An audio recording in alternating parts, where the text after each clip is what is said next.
Assalamualaikum warahmatullahi wabarakatuh. Nama saya Haura Adeniti Sodiah dari 11 MIPA 1 absen 18.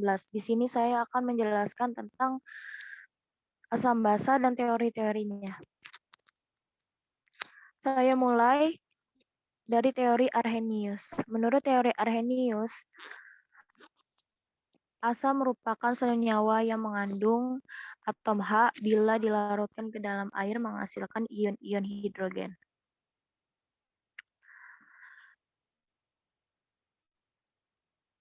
Di sini saya punya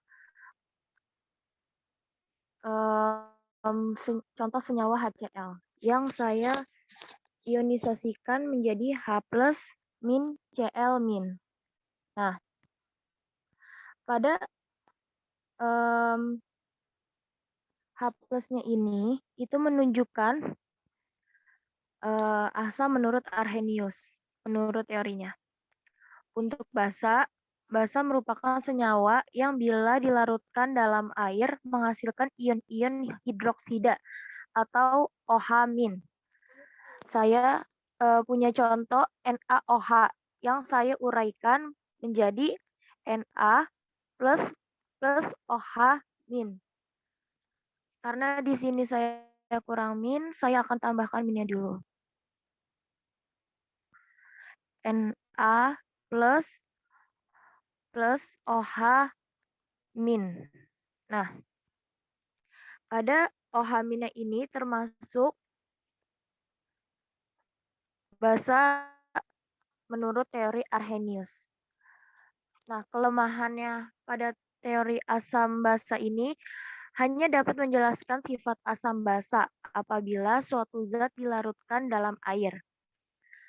Yang kedua, tidak dapat menjelaskan sifat basa amonia dan natrium karbonat yang mengandung ion OH- namun dapat menghasilkan ion OH- ketika dilarutkan ke dalam air. Nah, secara garis besar kelemahannya itu hanya terbatas pada pelarut air, padahal ada beberapa reaksi asam basa tanpa pelarut air. Contohnya, contoh soalnya yang tidak termasuk contoh saya sekarang memberikan contoh soal yang terdapat reaksi asam basa tanpa pelarut. Contohnya NH3, gas NH3 plus gas HCl yang dijadikan menjadi NH4Cl. Nah, contoh yang tadi saya sebutkan ini tidak dapat dijelaskan menurut teori Arrhenius.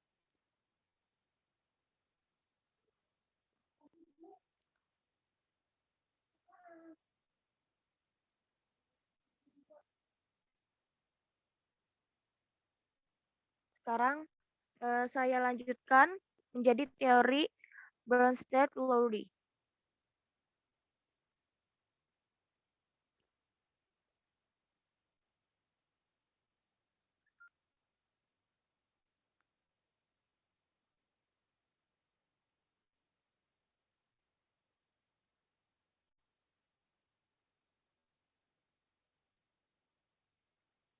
Nah, berikut adalah teori Bronsted-Lowry.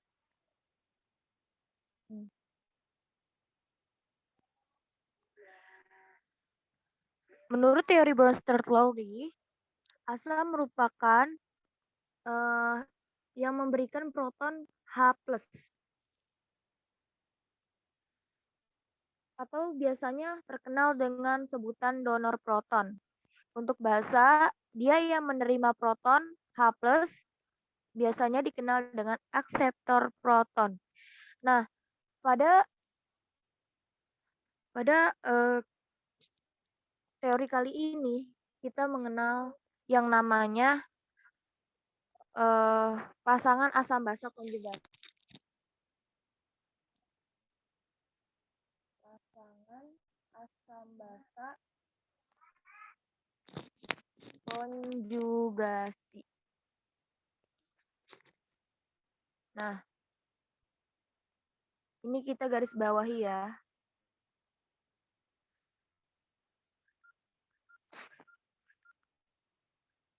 pasangan asam basa konjugasi. Nah, saya mulai dari soal H2SO4 plus H2O yang saya uraikan dulu nih. Mula-mula H2 memberikan protonnya ke H2SO4.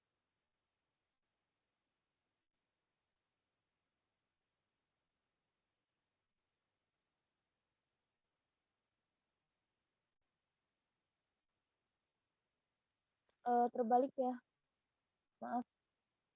Mula-mula H2SO4 ini saya berikan kepada saya memberikan protonnya ke H2O. Lalu H2O menjadi H3O, lalu diuraikan lagi nih ke sini. Jadi ini H2O, jadi H2O. Nah, yang saya uraikan ini menjadi H3O+. H3O+ ini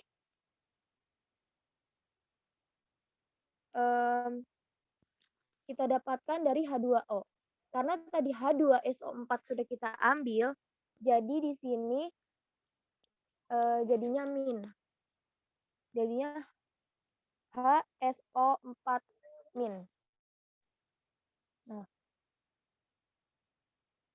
jadi ini yang memberi, ini yang memberi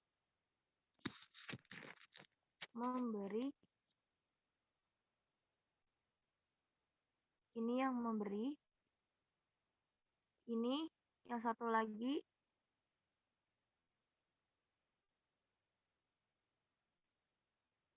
penerima.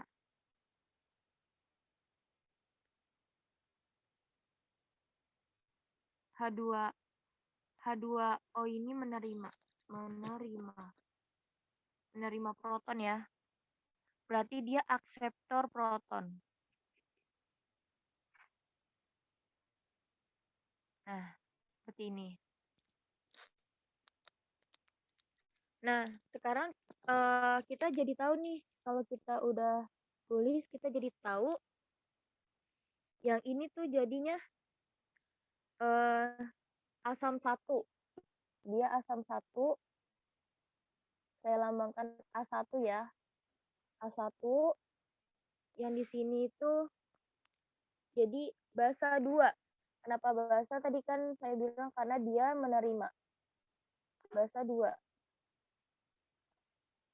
Nah, ini karena dia menerima, ini apa tuh? H3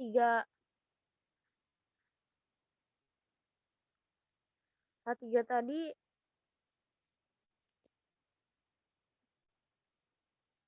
saya kirim memberikan proton kepada HSO4 min. Jadi ini asam yang kedua.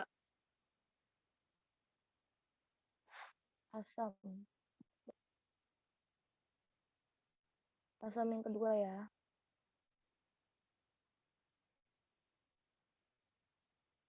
Dan ini basa yang kedua.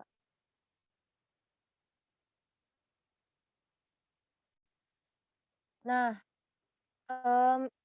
yang saya sebutkan tadi ini asam 1, basa 2, basa 1, basa 2.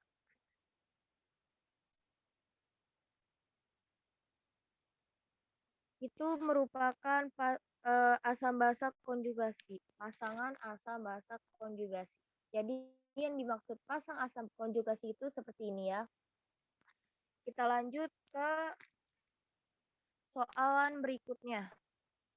Kita hapus dulu yang tadi sebentar.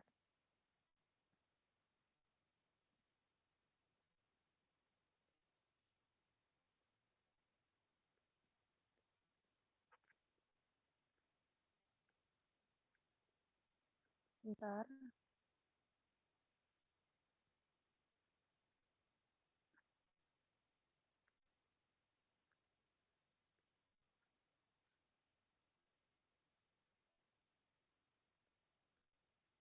Oke. Nah, sekarang ke soal NH3 plus H2O.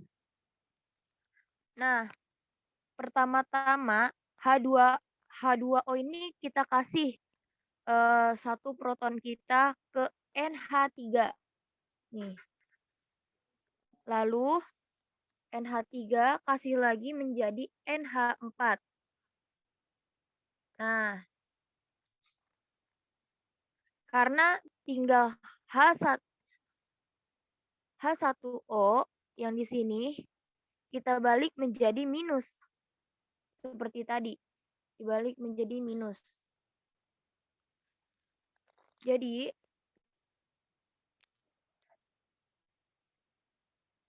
selisihnya sama dengan selisih H plus sama dengan 1. Selisih H plusnya sama dengan 1. Selisih H plus sama dengan 1.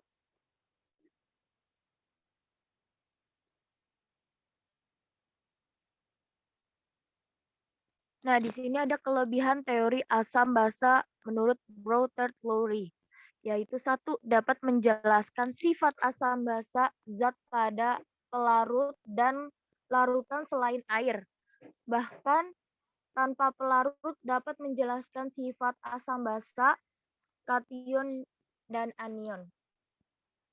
Yang ketiga dapat menjelaskan zat yang dapat bersifat amfiprotik atau amfoter, yaitu dapat berupa asam atau basa. Kelemahannya pada teori ini yaitu asam basa Brotherton-Lowry adalah tidak dapat menjelaskan sifat asam basa yang tidak melibatkan transverse proton. Oke, sekarang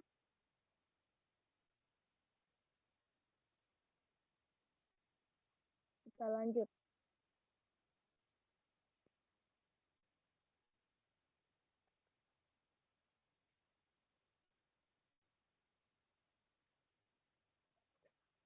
Tulis dulu ya, sebentar.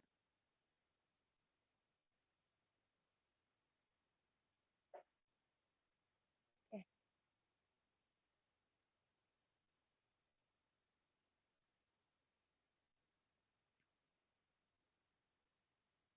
Sebentar.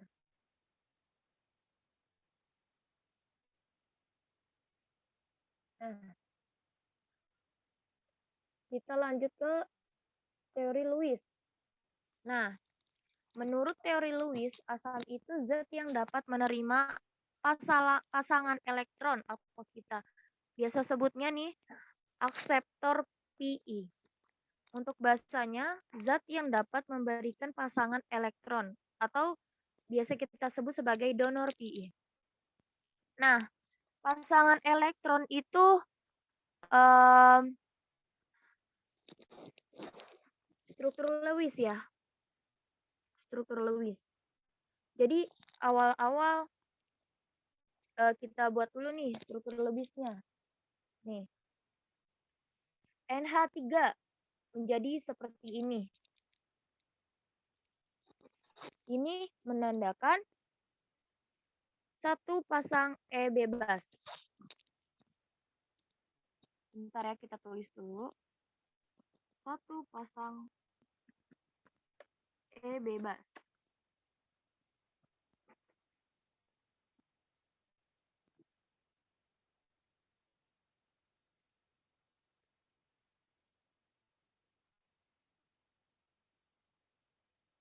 Seperti ini.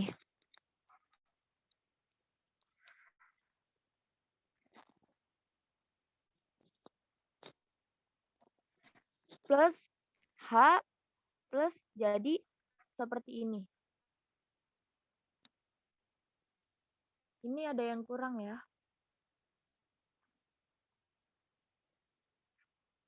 Ini kita kasih kurung.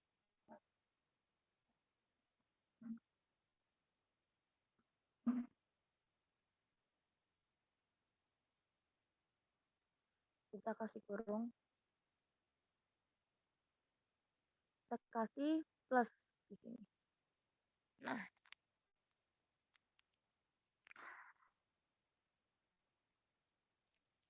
jadi manakah yang asam, manakah yang basa? Nah, yang termasuk asam itu yang H+. Nih, H+-nya ini asam.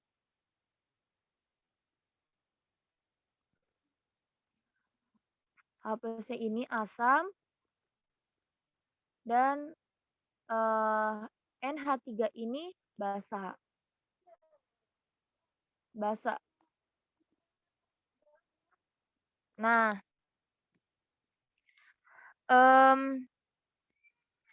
seperti yang saya bilang tadi,